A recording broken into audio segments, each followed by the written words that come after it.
আপনি? আমি MM তরফদার। এই ঠিকানা থেকে ছোট একটা ছেলেকে দত্তক দেওয়ার জন্য পত্রিকায় বিজ্ঞাপন দেওয়া হয়েছিল। জি জি, ভেতরে আসুন। আমার মিসেসও এসছেন।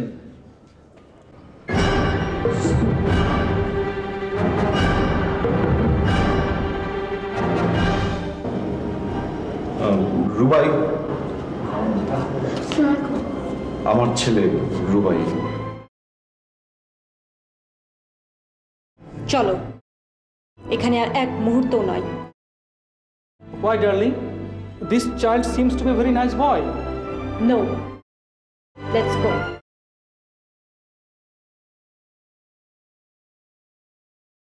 ওরা কারা বাবা? কেন এসেছিল? এমন করে চলে গেল কেন? ওরা কেউ না বাবা, চলো ভেতরে চলো।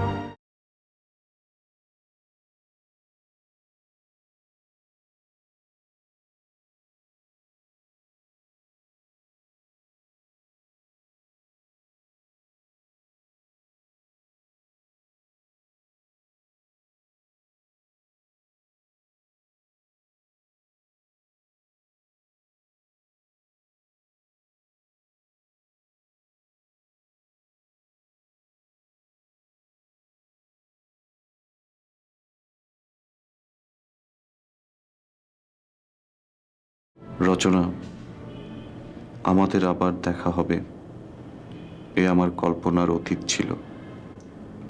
ভাবতে পারিনি আমার ছেলে দত্তক দেবার জন্য পত্রিকায় বিজ্ঞাপন দেওয়ার জবাবে তুমি আর তোমার স্বামী আসবে। কিন্তু তোমার আচরণ দেখে বুঝলাম এ আমার আকাশ কুসুম স্বপ্ন। তুমি আমাকে ক্ষমা করনি। বিশ্বাসঘাতককে তুমি দয়া করতে চাও না, বিশ্বাসঘাতকের ছেলেকেও না। সেজন্যই এই চিঠি। পড়ে যদি ইচ্ছে হয় আমার ছেলেকে নিয়ে যেও। না রচনা, সিরাজগঞ্জের সেই সব দিনের কথা কিছুই ভুলিনি। তোমাকে আমি সত্যি সত্যি ভালোবাসতাম।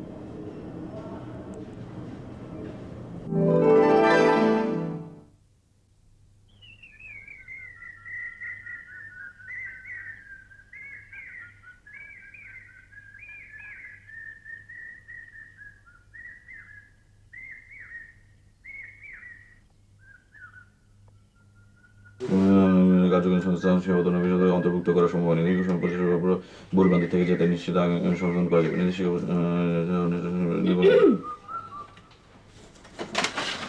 কি পড়ুয়া খোকা বাবু, বিরক্ত করলাম? আরে না, তুমি কি গোসল করতে যাচ্ছ? আমার এই হাতটা রাখো তো, পানি লাগলে নষ্ট হয়ে যাবে। গোসল সেরে যাওয়ার সময় নিয়ে যাব।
এই এবার হাতটা দাও, হাতটা দাও। আমি পরিয়ে দিই। ইস, শখ কত, তোমাকে আর পড়াতে হবে না, হাত দাও, দাও না। ঠিক আছে নাও। রাগ করলে গেলাম আমি।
কোথাও যাচ্ছ মনে হচ্ছে? হ্যাঁ, কোথায়? সিনেমা দেখতে। একাই? আর বলো না, জামতল থেকে আমার এক ভাবি এসেছে তার কলেজ পড়ুয়া বোনকে নিয়ে। সেই বোনের খুব ইচ্ছে সে সিনেমা দেখবে। ভাবির বোন বলে কথা, কি আর করা, রূপসীর মনোবাসনা পূরণ তো করতেই হয়। আর আর তুমি তো সেদিনই মা কাকিমা সবাইকে নিয়ে ছবিটা দেখে এলে। তা তোমার সেই ভাবি আর সেই রূপসী কই? এই তারা একটু বড় বাজারে গেছে, শো টাইমে সিনেমা হলের সামনে এসে আমার জন্য অপেক্ষা করবে। তুমি সিনেমা দেখতে যাবে না, ব্যাস। আরে তুমি এইসব কি বলছো? টিকিট তো আমার কাছে। ও, এর মধ্যে টিকিটও কাটা হয়ে গেছে? আমি বলছি তুমি যাবে না, ব্যাস। পাগলামি করো না তো, আমি বুঝতে পারছি না তুমি কেন মানা করছো। দরকার হলে তুমিও চলো। এক ছবি আমি দুবার দেখি না। ইস রে, শো টাইমটা হয়ে গেছে, আমি যাচ্ছি, পরে তোমার সঙ্গে কথা বলবো, আসি, বাই।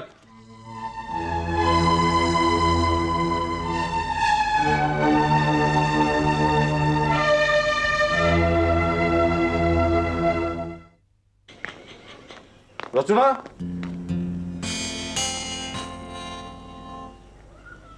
এই রচনা, আরে এই রচনা, আরে ঠসি নাকি? এমন ভাব করছে যেন কিছুই শুনতে পাইনি। গোসল করে ফেরার পথে তোকে আমি দেখাবো না। কিরে, একা একা কার সাথে কথা বলছিস? কই কই, কেউ না তোমার। আমি নিজের কানে শুনতে পেয়েছি, কাকে যেন ঠসি বললি। ও ওই ডিঙ্গিটাকে। ধিঙ্গি আবার কে? আরে চিনলে না? যার দেমাগে আজকাল মাটিতে পাই পড়ে না, মিস রচনা খাতুন। যা, ও দেমাগ দেখাবে কেন? আর বলো না মা, ওনাকে রেখে ভাবি আর ভাবির বোনকে নিয়ে আমি একটু সিনেমা দেখতে গিয়েছিলাম, তাই রাগে উনি আমার সঙ্গে কথা বলা বন্ধ করে দিয়েছে। আমিও দেখব সে কতদিন আমার সঙ্গে কথা না বলে থাকতে পারে। নে হয়েছে, তোদের এই ভাব এই আরই। যা গোসল সেরে আয়, আমি খাবার দিচ্ছি।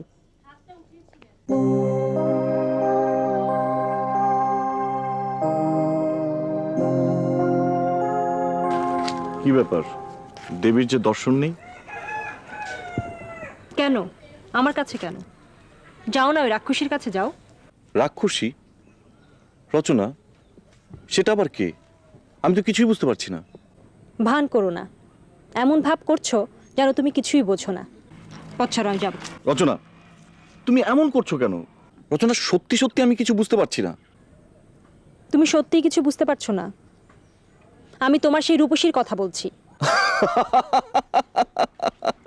এত জোরে জোরে হাসার কি হলো? আমি কি হাসির কথা বলেছি নাকি? আরে পাগলি, তুমি আসলেই একটা গাধা। এতেই মহারানীর এত রাগ? আরে সে তো কালই ভাবির সঙ্গে চলে গেছে। তা গেলে কি হবে? তোমার মনটা তো সে সঙ্গে করে নিয়ে গেছে, আর তার মনটাও তোমার কাছে গচ্ছিত রেখে গেছে। রচনা, আমি কিন্তু এখন সত্যি সত্যি রেগে যাব। এই, তুমি আমাকে বিশ্বাস করো না? না। এই বিশ্বাস নিয়ে তুমি আমাকে ভালোবাসো? আমি যে তোমাকে ভালোবাসি এই কথা তোমাকে কে বলল? ভালোবাসো না? তাহলে এমন করছো কেন? আমার ইচ্ছে। সামনে আমার পরীক্ষা, তুমি সত্যি সত্যি আমার মনটা খারাপ করে দিলে। ঠিক আছে, তুমি এখন যেতে পারো।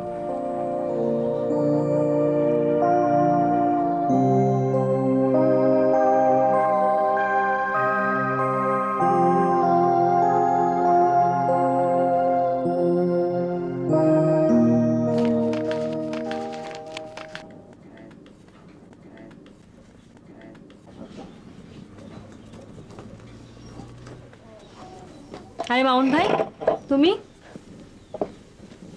তোমার রাগ ভাঙাতে এলাম।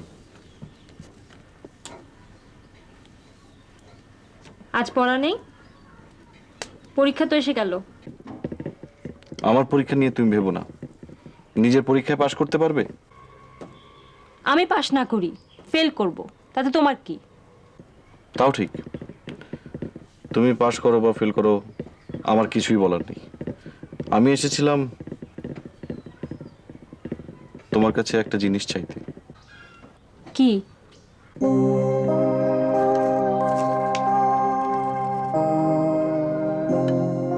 আমি কিন্তু এখন চা বানাতে পারবো না। না, চা নয়। তাহলে কি? কুলের আচার? এখন না পরে বানিয়ে দেব? না, তাও না। এটা পড়ো।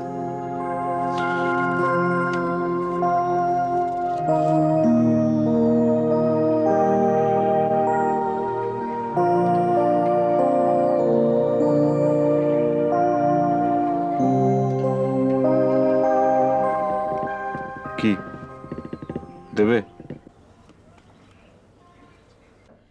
রচনা, ভাতটা একটু দেখিস।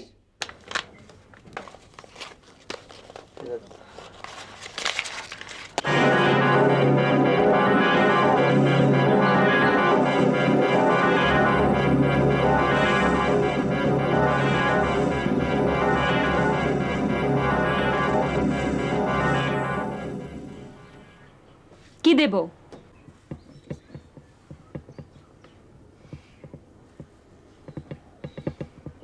এক গ্লাস পানি।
খোকা বাবু, আপনার চা।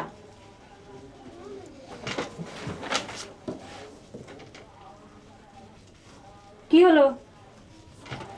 কার ধ্যান করছো শুনি? যার ধ্যান করছো সে তো এইখানে। এই, তোমার চা। আমি কালা নই, শুনছি। দেখে তো মনে হচ্ছে না কিছু শুনছো। শুনে কি করতে হবে শুনি? শুনি নাচবো? কি হয়েছে? ওরকম করছো কেন? দেখুন, আমার পরীক্ষা সামনে, আমাকে বিরক্ত করবেন না। আপনি দয়া করে এখান থেকে যান প্লিজ। রাগ করেছো? দেখো রচনা, যার তার সাথে রাগ করে সময় নষ্ট করার মতো সময় আমার হাতে নেই। প্লিজ তুমি এখান থেকে যাও, আমার পরীক্ষা সামনে। কি হলো, যাও।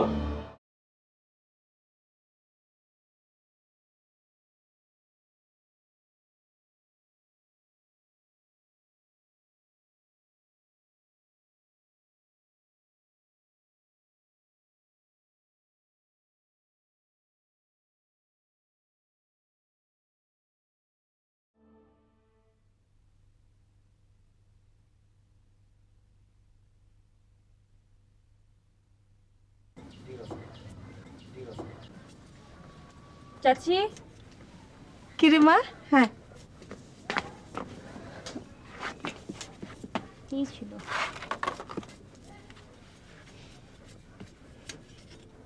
মা,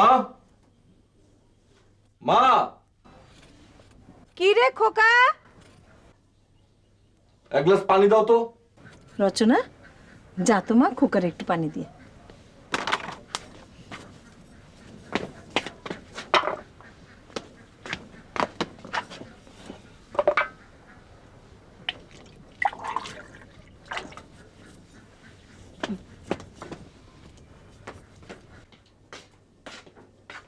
এই যে পানি।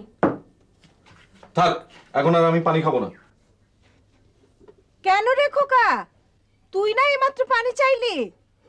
ভুল করে চেয়েছি মা, আর চাইবো না।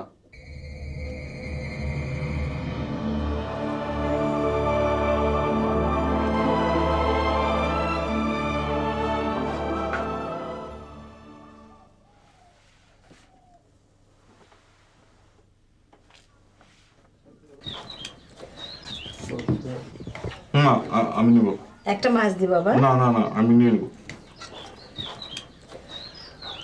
মা। আচ্ছা খোকা, কি মা? তুই আজকাল রচনার সাথে কথা বলিস না কেন? মা, মাথার উপর একদম পরীক্ষা। এই সময় কি কারোর সঙ্গে কথা বলে সময় নষ্ট করতে পারি?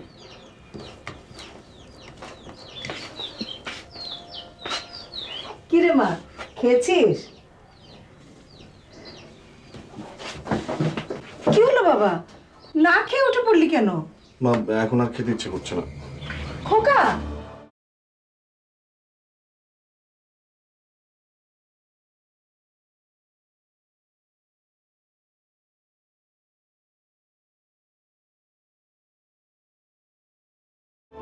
আপনি খেয়ে নিন।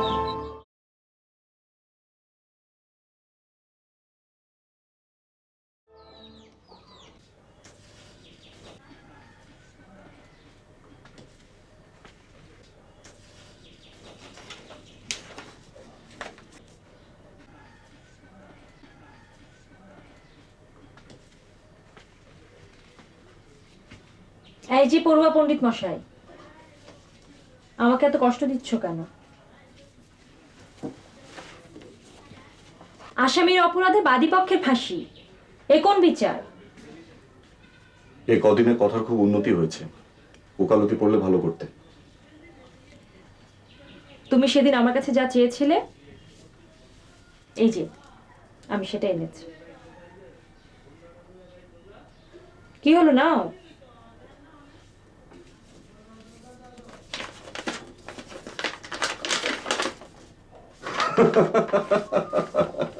হাসছো কেন? আনন্দে আনন্দে হাসছি। আমি তো জানি আমাকে কষ্ট দিয়ে তোমার আনন্দ। মোটেই না, তুমি তো ইচ্ছে করেই কষ্ট পেলে। ইচ্ছে করে?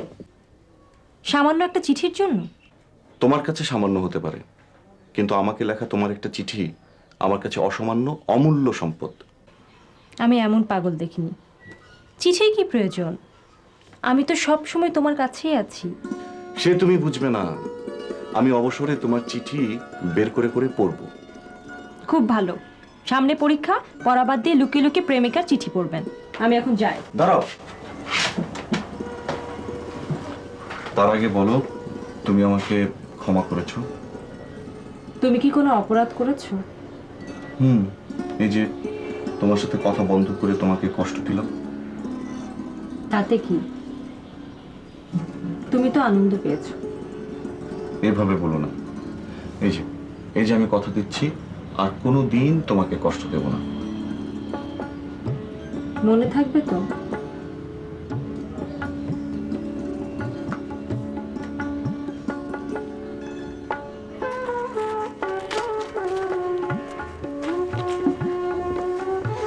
মামুন ভাই, তুমি বিয়েতে সেকেন্ড ক্লাস পাওয়ায় আমার যে কি ভীষণ আনন্দ লাগছে। এখন আমাকে চাকরির খোঁজে ঢাকায় যেতে হবে। কেন? তুমি এমএ করবে না? বিয়ে পর্যন্ত পড়াশোনার খরচ চালাতে মার খুব কষ্ট হয়েছে। এমএ পর্যন্ত পড়তে যে খরচ লাগবে মা যোগান দিতে পারবে না। ও, ঢাকায় গিয়ে আমি একটা চাকরি পেলেই। থামলে কেন? না মানে চাকরিটা পেলেই আমি তোমাকে বিয়ে করে ঢাকায় নিয়ে যাব। যেদিন চাকরি পাবে তার পরের দিন এসে আমাকে নিয়ে যাবে। আশ্চর্য, যেদিন চাকরি পাবো তার পরের দিন অফিসে জয়েন করতে হবে না? না, চাকরি পেলে আগে আমি তোমাকে জয়েন করব, তারপর তুমি চাকরিতে জয়েন করবে। আমি অবশ্য ওরকম পাগলামি করব না, তবে যত তাড়াতাড়ি সম্ভব আমি তোমাকে বিয়ে করে ঢাকায় নিয়ে যাব। তুমি ঢাকায় চলে যাবে ভেবে আমার দমটা কেমন বন্ধ হয়ে আসছে। আচ্ছা, আমি তোমার সাথে যোগাযোগ করব কি করে? চিঠির মাধ্যমে। ঢাকায় যেয়ে আমি আমার ঠিকানা জানিয়ে তোমাকে একটা চিঠি লিখব। শোনো, তুমি কিন্তু আমাকে মামুন ভাই সম্বোধন করতে পারবে না। তাহলে কি বলবো? প্রাণপ্রিয়। প্রাণপ্রিয় না ছাই, প্রাণঘাতী।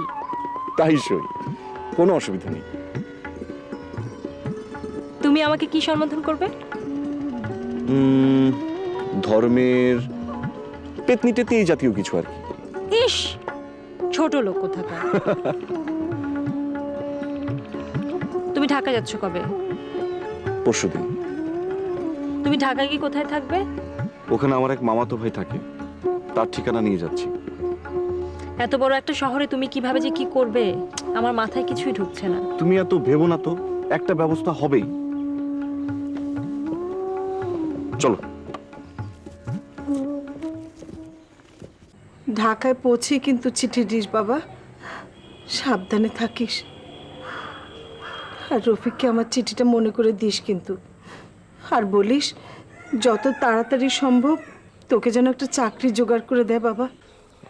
বলবো মা, বলবো। তুমি এতটা ভেঙে পড়ো না তো। সে তুই বুঝবি না বাবা, তুই ছাড়া এই দুনিয়াতে আমার আর কেউ আছে? রচনা আছে, ও তোমার দেখাশোনা করবে। আমি আসি।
মার দিকে খেয়াল রেখো আর নিজের প্রতি যত্ন নিও।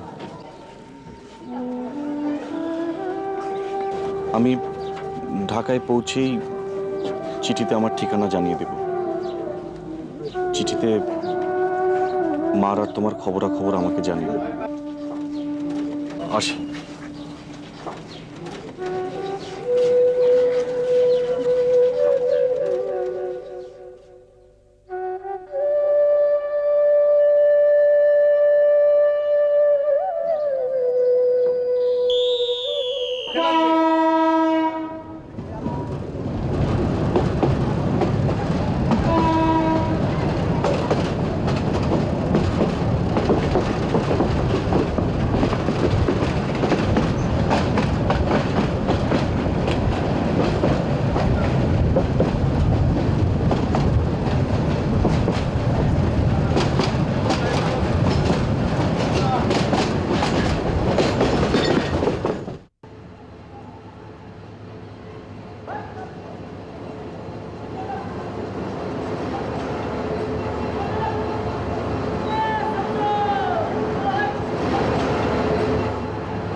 ওয়ালাইকুম আসসালাম।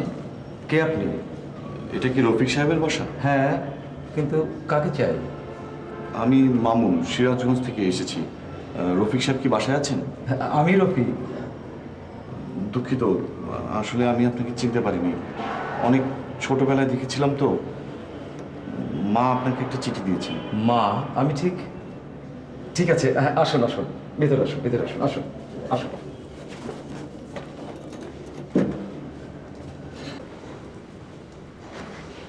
বসুন।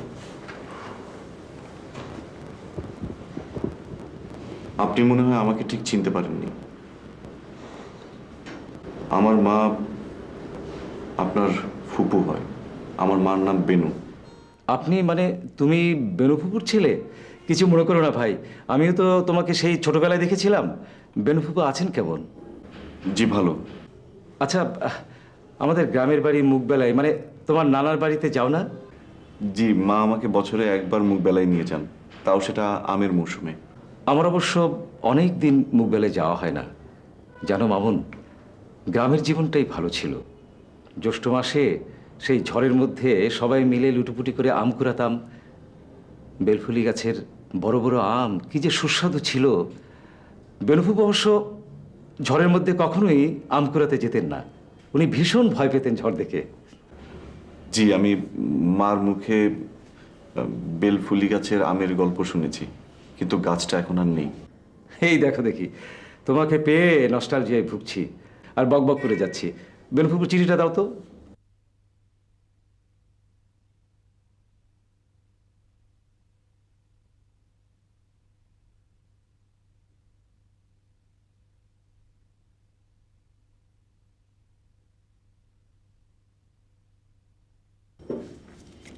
হ্যাঁ, পড়লাম ফুপুর চিঠি। তুমি আমার এখানে কিছুদিন থাকতে পারো। চাকরির ব্যাপারে অবশ্য তোমাকে নেগেটিভ কোনো কিছু বলে প্রথমেই হতাশ করব না। তুমিও চেষ্টা করো, আমিও দেখবো দু এক জায়গায়। ভাই, বাসায় যে আর কাউকে দেখছি না। তোমার ভাবি গেছে বাচ্চাদের আনতে, স্কুলে গেছে। আর আমি তো একটু আগেই অফিস থেকে ফিরলাম। তুমি একটা কাজ করো, কাপড় চোপড় পাল্টে নাও, হাত মুখ ধো, আমি তোমার খাবার ব্যবস্থা করি। আপনি ব্যস্ত হবেন না, আমার খিদে পাইনি। আহা, চা নাস্তা অন্তত করো। বসো বসো। ভাইটাকে তো ভালোই মনে হচ্ছে, ভাবিটা যে কেমন হবে আল্লাহই জানেন।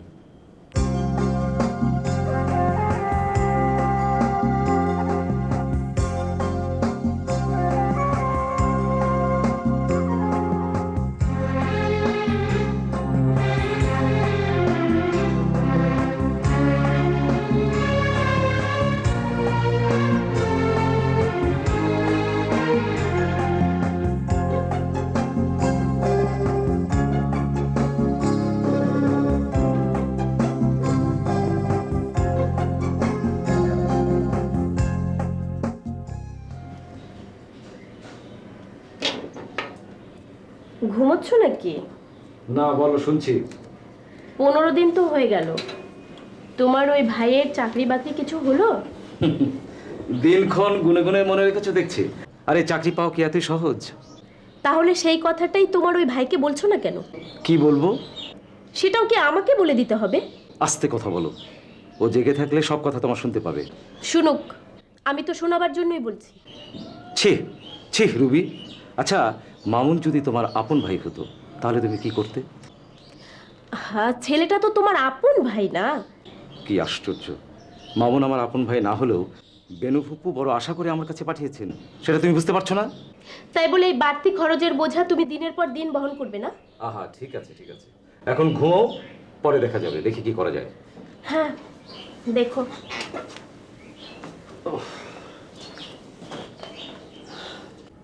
সবই বুঝলাম। বেনুফুপু খুব আশা করে তোমাকে আমার কাছে পাঠিয়েছেন, কিন্তু তুমি তো এই কদিনেই চাকরির যে কি অবস্থা তুমি সচক্ষে দেখলে। আমি চাই তুমি আর কটা দিন আমার এখানে থাকো, চাকরির চেষ্টা করো। কিন্তু আমার কেন যেন মনে হচ্ছে চাকরির ব্যাপারে আমি খুব একটা ভরসা পাচ্ছি না।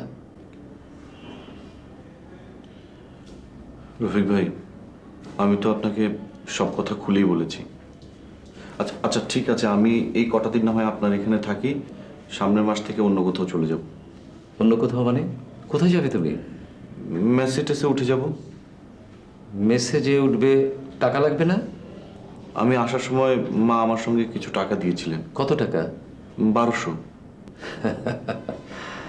তোমার কোনো ধারণা আছে ভাই, ঢাকা শহরে একটা মানুষের থাকতে মাসে কত টাকা লাগে? আমি কখনো থাকিনি তো, তাই বলতে পারবো না। তোমার এই 1200 টাকা দিয়ে 1 মাসও থাকতে পারবে না। আসলে এইভাবে আপনার এখানে এসে আপনাকে অনেক ঝামেলায় ফেললাম। আমাকে তুমি ভুল বুঝো না ভাই। তোমার ভাবি এবং বাচ্চারা স্কুলে থাকায় আমি আমার বাস্তব কথাগুলো তোমাকে জানালাম। ঠিক আছে, আমি কাল সকালেই এখান থেকে চলে যাব। ইমোশনাল হয়েও না। আমি চাই তোমার ঢাকায় একটা চাকরির ব্যবস্থা হোক।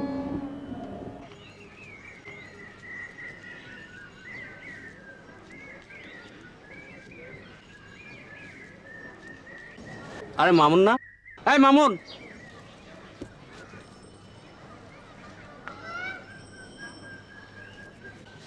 কিরে মামুন, তুই ঢাকায় এসছিস কবে? তোর এ কি অবস্থা হয়েছে? চল কোথাও গিয়ে বসি। আয় এখানে বল।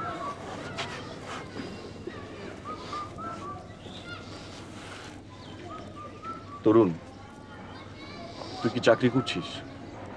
হ্যাঁ, চাকরি করছি, তবে 1 মাস যদি বেতন পাই আর 1 মাস পাই না। তাহলে চলছিস কি করে? বাপে টাকা পাঠায়, ঢাকায় বসে বসে বাপের টাকা ধ্বংস করছি। তাহলে ঢাকায় পড়ে আছিস কেন? আরে বিয়ের বাজার চাঙ্গা করার জন্য। বাড়িতে বেকার থাকলে কেউ মেয়ে দেবে না বলে। এটা অবশ্য আমার বাপের ধারণা।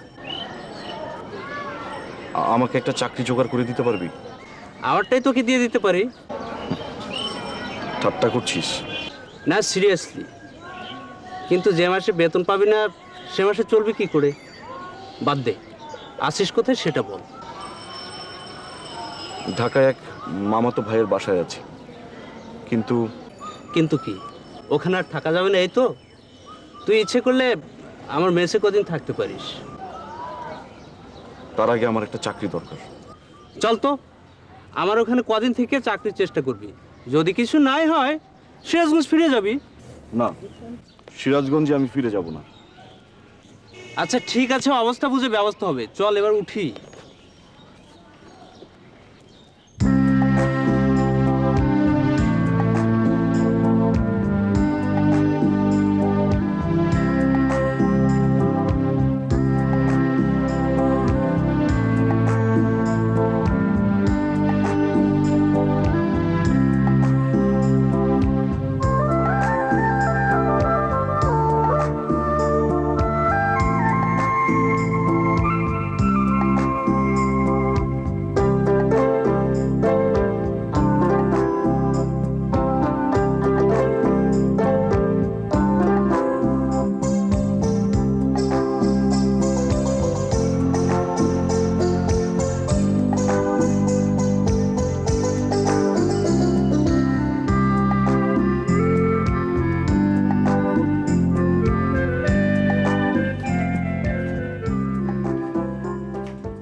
বাবা মামুন, আমার দোয়া নিস। তোর চিঠি পাইয়া সবিস্তারে জানিতে পারিলাম। এখনো চাকরি হয় নাই জানিয়া যার পর নাই দুশ্চিন্তায় আছি। নামাজ পড়িয়া দোয়া করি অতি শিগগির একটা চাকরি যেন আল্লাপাক মিলাইয়া দেন। এই চিঠি যখন লিখি, রচনা তখন আমার পাশেই ছিল। রচনাও তোকে চিঠি লিখিয়াছে। সাবধানে থাকিস বাবা। রফিকের বাসা থেকে কোথায় উঠবি সেই ঠিকানা জানাইয়া চিঠি দিস। আমার জন্য কোনো চিন্তা করিস না বাবা। দোয়া রইল। ইতি, তোর মা।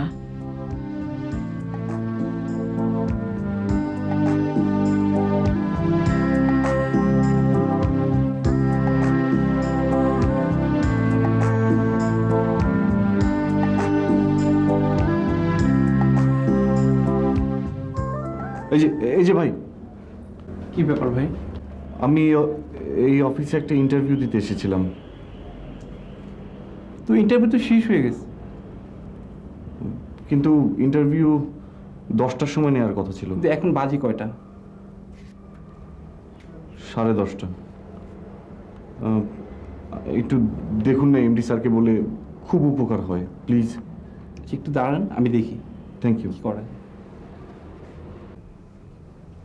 স্যার? একজন ইন্টারভিউ দিতে আসছে। পাঠিয়ে দেন। জি sir.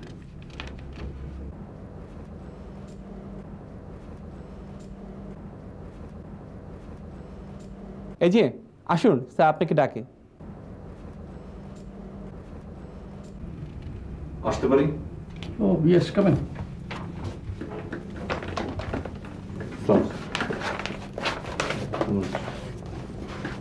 Please. Thank you.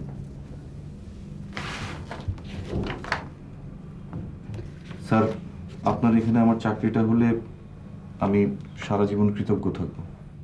Sorry, আপনাকে তো চাকরিটা দিতে পারছি না। আপনার তো এখানে কোনো অভিজ্ঞতাই নেই। স্যার, একটা কথা বলি, কিছু মনে করবেন না। বলুন। আপনাদের এইসব পুরনো ধ্যান ধারণা পাল্টে ফেলুন। আমরা যারা নতুন কর্মজীবনে প্রবেশ করতে যাচ্ছি, পূর্ব অভিজ্ঞতা নেই বলে কি সারা জীবন বেকার থাকব? কই, লেখাপড়া করার সময় কখনো কোনো শিক্ষক তো বলেননি শুধু লেখাপড়া করে চাকরি পাওয়া যায় না, অভিজ্ঞতা লাগে। যদি তাই বলতো, তবে বাবা মার টাকা নষ্ট করে এই অর্থহীন বিদ্যা অর্জন করতাম না। চলেছে।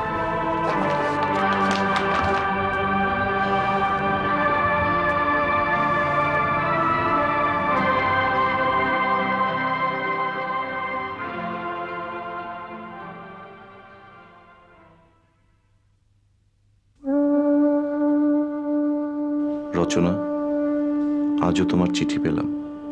তুমি লিখেছ, হতাশ না হয়ে উপরওয়ালার প্রতি বিশ্বাস রাখতে। উনি কখনোই নিরাশ করেন না। উপরওয়ালার প্রতি বিশ্বাস আমার আছে, কিন্তু রচনা, উপরওয়ালা তো আর কোনো মন্ত্রী বা অফিসের এমডি নন যে আমার চাকরি দিয়ে দিবেন। তোমার চিঠির উত্তর দিতে ইচ্ছে করে না। ব্যর্থতার কথা বারবার লিখে কি লাভ? রচনা, ঢাকা শহরে এসে নিদারুণ এক সত্য আবিষ্কার করলাম। হৃদয় বড় নয়, হৃদয়ের চেয়ে অনেক বড় পেট। এই সত্যের মুখোমুখি দাঁড়িয়ে আমি স্তব্ধ হয়ে যাচ্ছি।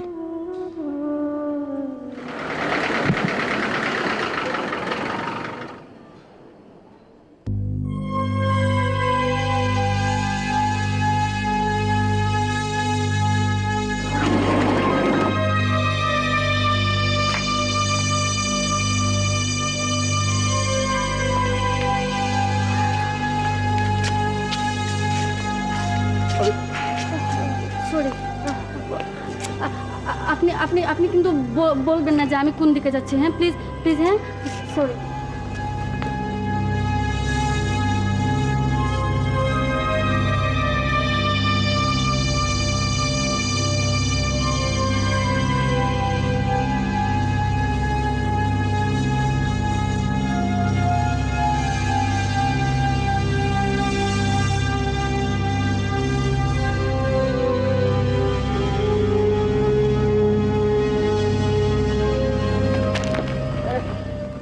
আর কত ঘুরাবি বাবা, কাছে আয়।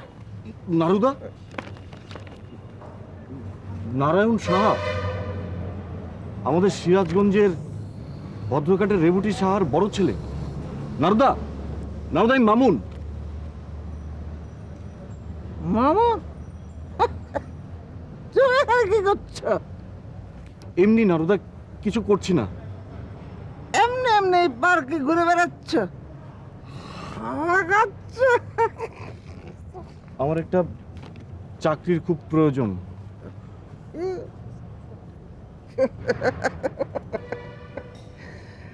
এতদিন তো জানতাম মানুষ দিনের বেলায় চাকরি খোঁজে, তো রাত্রিবেলা যে চাকরি খোঁজে তা তো জানতাম না। আমার কাছে রাত আর দিন সমান নারুদা, সমান হয়ে গেছে।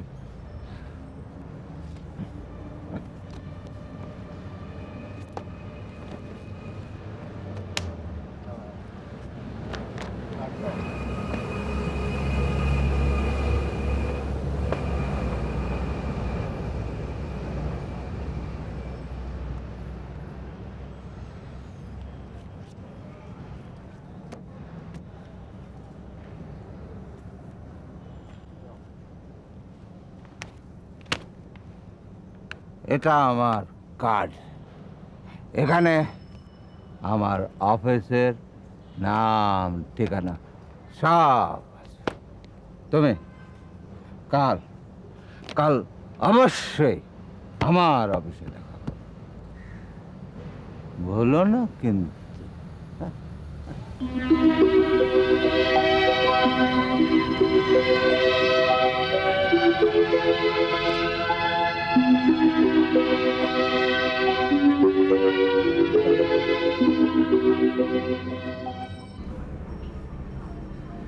ঠিক আছে, তোমার চাকরি, কিন্তু একটা শর্তে।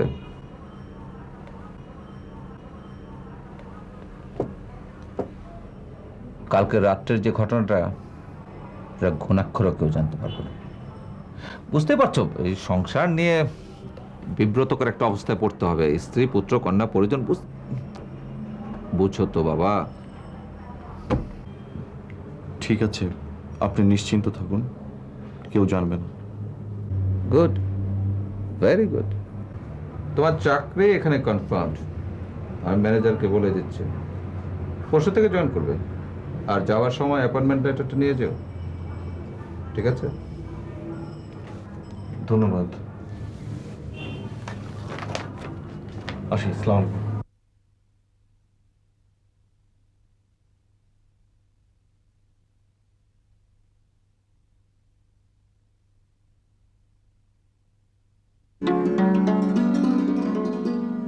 চাকরি মানে স্বপ্ন, চাকরি মানে ঘর, চাকরি মানে ঘরণী, আর ঘরণী মানে তুমি। রচনা, তুমি। আজ অফিসে বসে এই খুশির খবরটা দিয়ে চিঠি লিখবো তোমার।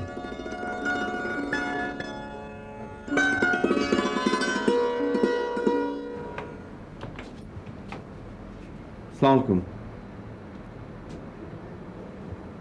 কেমন আছেন?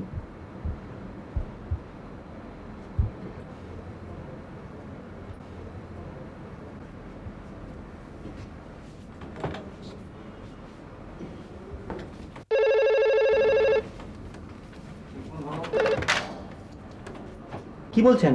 কখন? কি খবর পেলে জহির? যা ভেবেছিলাম ঠিক তাই, রজব আলী সাহেব আত্মহত্যা করেছেন। সর্বনাশ, কি বলছো? শুনুন, আমাদের যাওয়া উচিত, আমি যাচ্ছি। আপনারা কে কে যাবেন আমার সঙ্গে? চলুন।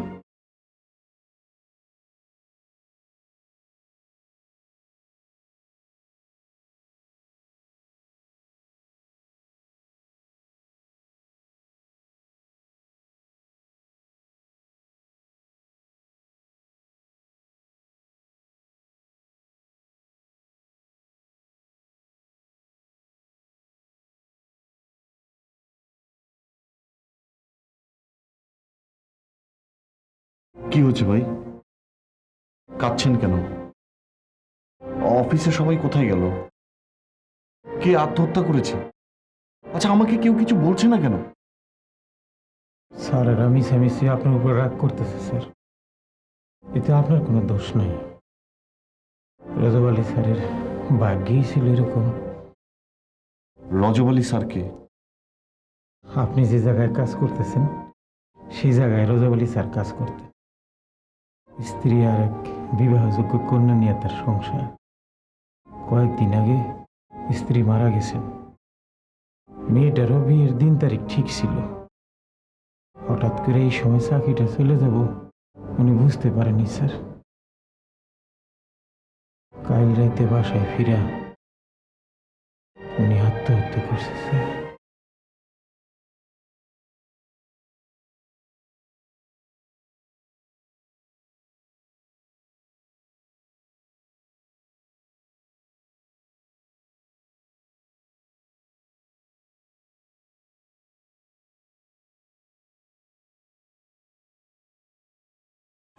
সরি, আপনি আপনি আপনি কিন্তু বলবেন না যে আমি কোন দিকে যাচ্ছি। হ্যাঁ প্লিজ, প্লিজ। হ্যাঁ, সরি।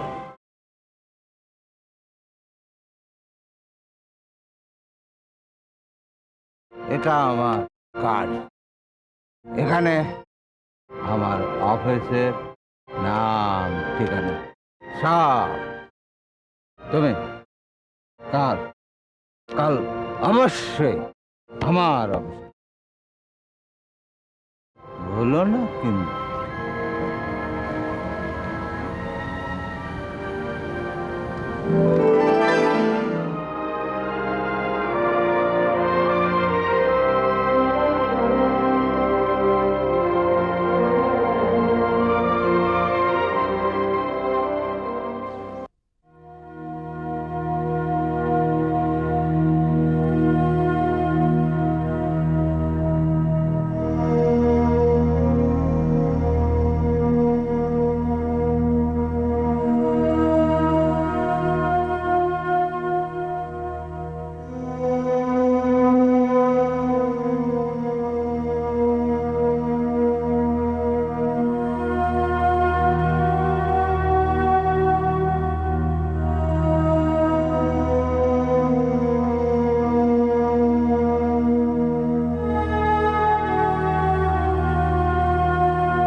যে যাই বলুক, আমি রজব আলী সাহেবের মৃত্যুর জন্য দায়ী।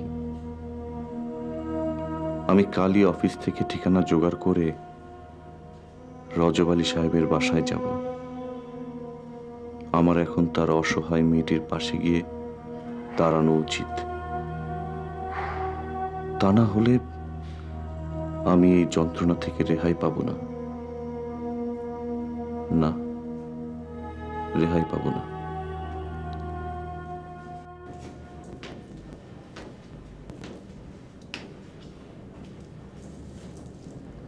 কে আপনি?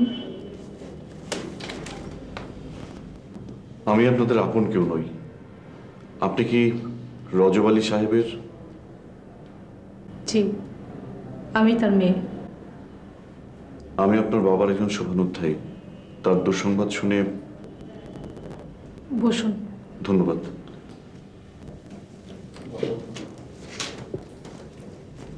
আপনার নামটা জানা হলো না। মল্লিকা। মল্লিকা, আমি আপনাদের সম্পর্কে সবই জেনেছি। বাবার মৃত্যুর পর দু চোখে অন্ধকার দেখছি। বাড়িওয়ালাও নোটিশ দিয়ে গেছে বাড়ি ছাড়তে। ঠিক কি করব ভেবে পাচ্ছি না। আপনাকে এখন থেকে আর কিছুই করতে হবে না, বাড়িও আর ছাড়তে হবে না। এখন থেকে আমি আপনার সব দায়িত্ব নেব। আমি জানি আমার কথাগুলো বিশ্বাস করতে আপনার খুব কষ্ট হচ্ছে। আমি অনেক ভেবে চিন্তে সিদ্ধান্ত নিয়েছি।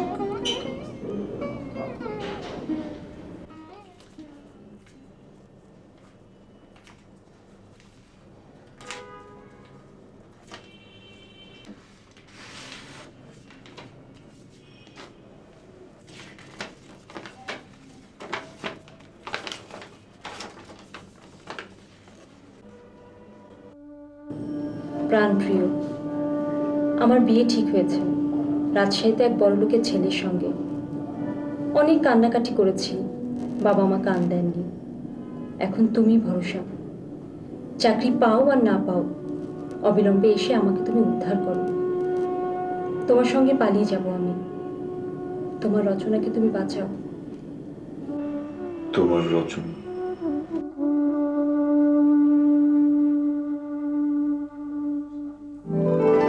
আমার এই হাতটা রাখো তো, পানি লাগলে নষ্ট হয়ে যাবে। গোসল সেরে যাওয়ার সময় নিয়ে যাব।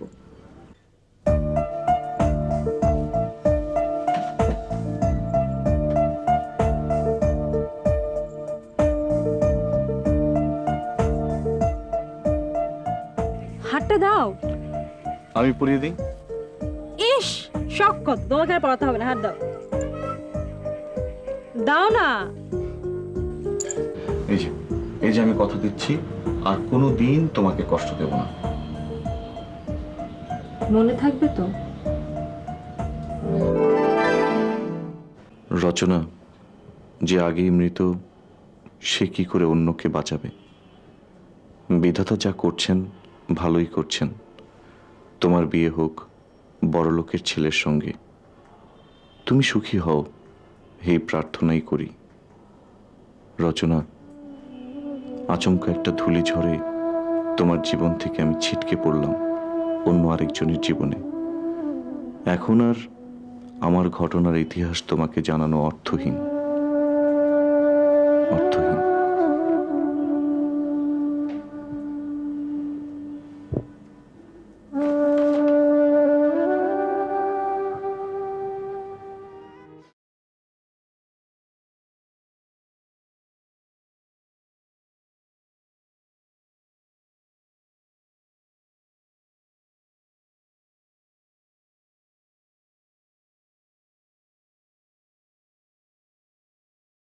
মল্লিকা, আমার ফেলে আসা জীবনের কথা তো শুনলে, কিছু বলছো না যে? কি বলবো? না মানে, কথাগুলো শুনে তোমার খারাপ লাগছে কিনা? না। কদিন আগে সিরাজগঞ্জ থেকে খবর পেলাম রচনার এক বড় লোকের ছেলের সঙ্গে বিয়ে হয়ে গেছে। আমি আর কিছুই জানতে চাই না। আমাকে বিয়ে করে আপনি যে মহত্ব দেখিয়েছেন তাতেই আমি মুগ্ধ। রচনার প্রতি যে ভালোবাসা, সে ভালোবাসা আমি হয়তো তোমাকে দিতে পারবো না, তবে স্ত্রী হিসেবে যতটুকু পাওনা সেটুকু দিতে আমি এতটুকু কার্পণ্য করব না। ওইটুকুতেই আমার চলবে। মল্লিকা, আমি ভীষণ দ্বিধাদ্বন্দ্বের মধ্যে ছিলাম। আমার সব কথা শোনার পর তুমি স্বাভাবিকভাবে নেবে কিনা সেজন্য। সমাজে আর 5টা মেয়ের মতো ভাগ্য করে আমি আসিনি, তাই জীবনে সব কিছু স্বাভাবিকভাবেই মেনে নিতে শিখেছি। কিছুদিন আগেই তো বিয়ে উপলক্ষে টাকা অ্যাডভান্স দিলে, এখন আবার টাকার কিসের প্রয়োজন? আমার স্ত্রীর শরীরটা ভালো যাচ্ছে না। কেন, কি হয়েছে? ডাক্তার দেখাতে হবে। উপসর্গ দেখে মনে হচ্ছে বাচ্চা হবে।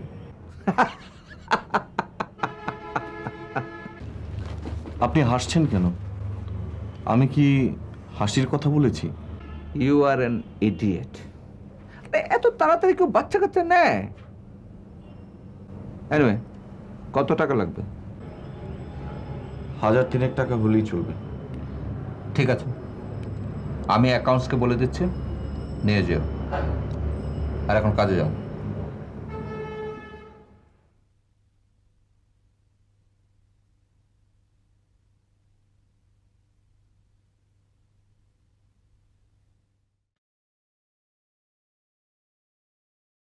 তোমার শরীরের যে অবস্থা, সিরাজগঞ্জ থেকে মাকে নিয়ে আসি, কি বলো? না না, তার দরকার হবে না। আর তাছাড়া মা শরীরটা তো এমনিতেও ভালো যাচ্ছে না। কিন্তু এই সময় তো সার্বক্ষণিক তোমার পাশে একজন থাকা দরকার। ডাক্তার তো বললেন এই সময় এমন হয়, সব ঠিক হয়ে যাবে। তুমি টেনশন করো না তো। আমি সারাক্ষণ অফিসে পড়ে থাকি, তোমার কোনো খোঁজ খবর নিতে পারি না, আমার অনেক টেনশন হয়। আচ্ছা, তুমি ডাবের পানিটা আরেকটু খাবে? না প্লিজ, খেতে ইচ্ছা করছে না। আরে খাও তো, খেলে ভালো লাগবে। একটু খেলেই বমি হবে তো। একটু খাও না, একটু খাও। এই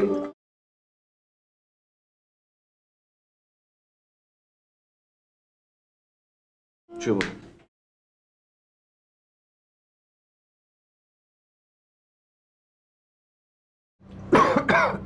এসো এসো, বসো। আপনার কি শরীর খারাপ? হ্যাঁ, এই বলো না, আর প্রচন্ড কাশি হয়েছে। আর এদিকে অফিসের যা অবস্থা, সবে তো আমাকেই সামাল দিতে হয়, তাই না? ডাক্তার দেখাননি? দেখিয়েছি, ডাক্তার তো বললো একটু চেঞ্জে যেতে। ঢাকা শহর না পলিউটেড হয়ে গেছে, কিন্তু চারিদিকে এত প্রচন্ড কাজ, বুঝতে পারছো। আমি কি করে দেশের বাইরে যাই, তাই ভাবছি 2-1 দিনের জন্য কক্সবাজার ঘুরে আসি। কেন ডেকেছেন তা তো বললেন না। বলছি বলছি,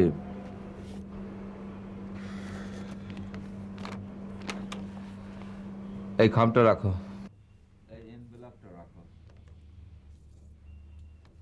এখানে কিছু টাকা আছে, আমি নিজে থেকে তোমাকে দিয়েছি। আচ্ছা, মল্লিকা, ওরও তো শরীরটা ভালো না, ওরও তো চেঞ্জে যাওয়া উচিত, কি না? তোমার স্ত্রীর কথা বলছিলাম, বুঝতে পারছো, আমার স্ত্রীকে নিয়ে যেতে পারি, কিন্তু নানান ঝামেলা, বাচ্চাকে কে দেখবে বলো? আর এই বাচ্চা কাচ্চা নিয়ে গেলে তো রিল্যাক্স হবে না, এনজয় করা যাবে না। তাই বলছিলাম, তোমার স্ত্রী মল্লিকা আমার সাথে যদি 2-1 দিনের জন্য কক্সবাজারে চেঞ্জে যেত, অবশ্য তুমি যদি অনুমতি দাও। Son of a bitch! তোর চাকরি নিকুচ করি।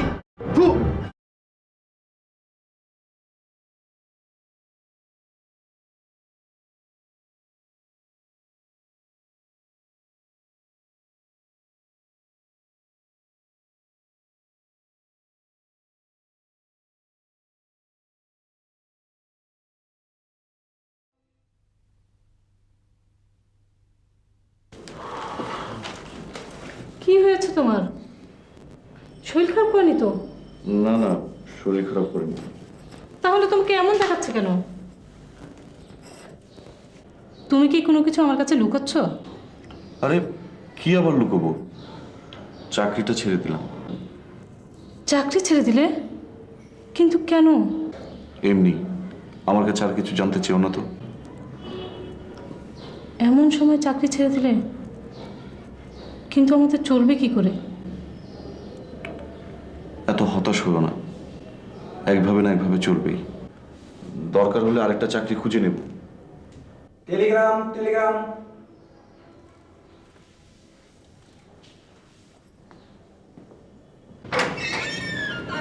আসসালামু আলাইকুম। ওয়ালাইকুম আসসালাম। আপনার একটা টেলিগ্রাম আছে, দয়া করে চিকিৎসা করে দিবেন।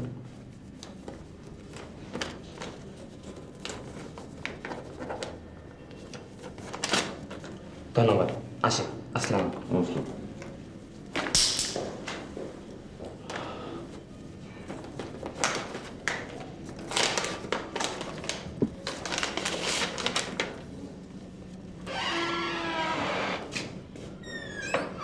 মল্লিকা, মল্লিকা, এখন আমি কি করি বলো তো?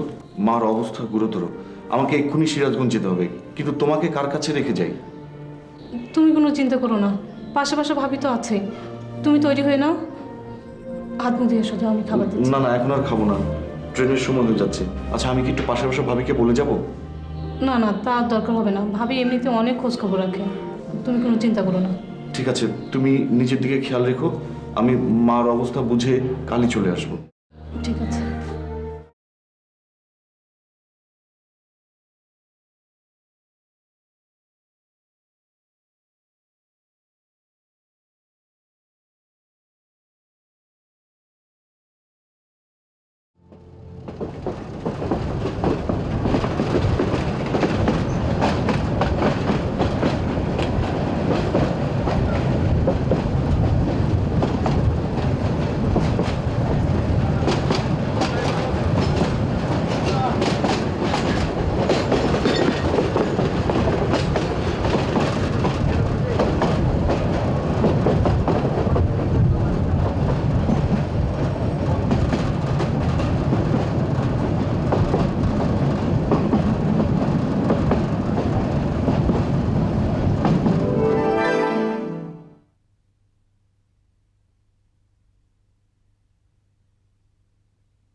রচনা,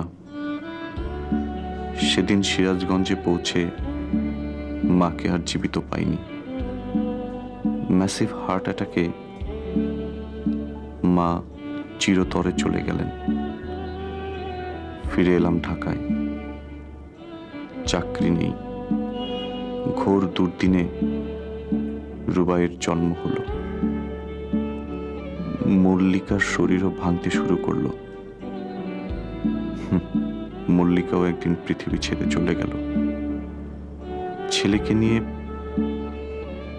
দিশেহারা হয়ে পড়লাম। এমনি সময় একটা চাকরি পেলাম প্রেসে। নতুনভাবে বাঁচবার স্বপ্ন দেখলাম আমি। ভাবলাম আমার ছেলেকে এবার মানুষের মতো মানুষ করে তুলব। ওর নামে আমার পরিচয় হবে। লোকে একদিন বলবে রুবাই চৌধুরীর বাবার নাম মামুন চৌধুরী। কিন্তু না, ওয়েসিস আমার মরীচিকা হয়ে গেল। হঠাৎ একদিন অসুস্থ হলাম, বেশি রকম অসুস্থ। ডাক্তারের কাছে গেলাম। স্যার, আমার ব্লাড রিপোর্টটা কি খুবই খারাপ? আপনার সঙ্গে কেউ আসেননি? জি না, আপনি সব কথা আমাকেই বলতে পারেন। দেখুন, রিপোর্ট বেশ খারাপ। Leukaemia, blood cancer.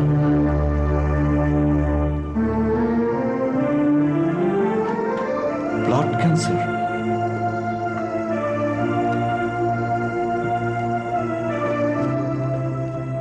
অবস্থা কি খুবই খারাপ? মানে আমি আমি আর পৃথিবীতে কতদিন? মানুষের মৃত্যু কবে হবে, কখন হবে, সে শুধু উপরওয়ালাই জানেন। তবে ব্লাড রিপোর্ট সম্বন্ধে বললে খুব নিষ্ঠুর শোনাবে। হোক, তবু আপনি বলুন।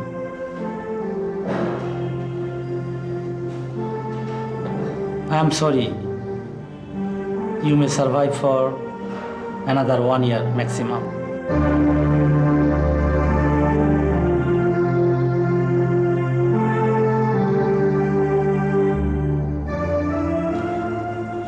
ওতেই আমার চলবে স্যার। অন্তত 1 বছরের মধ্যে আমার ছেলের একটা ব্যবস্থা আমি করে যেতে পারবো।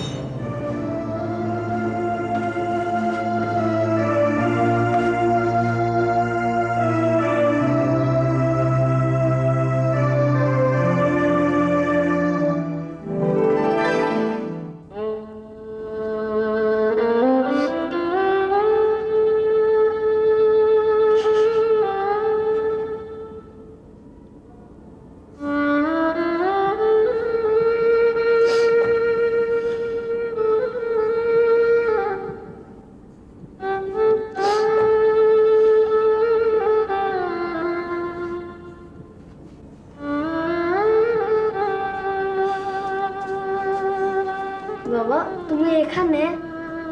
হ্যাঁ বাবা। বাবা তুমি কাঁদছো কেন? এমনি বাবা, আসো আমরা ঘুমোই, আসো।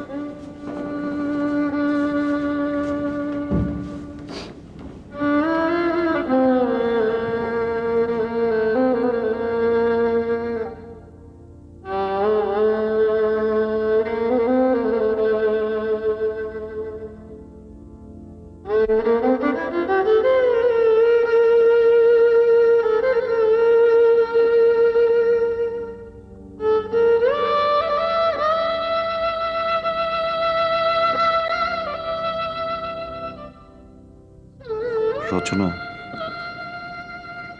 আমার আর কিছুই বলার নেই।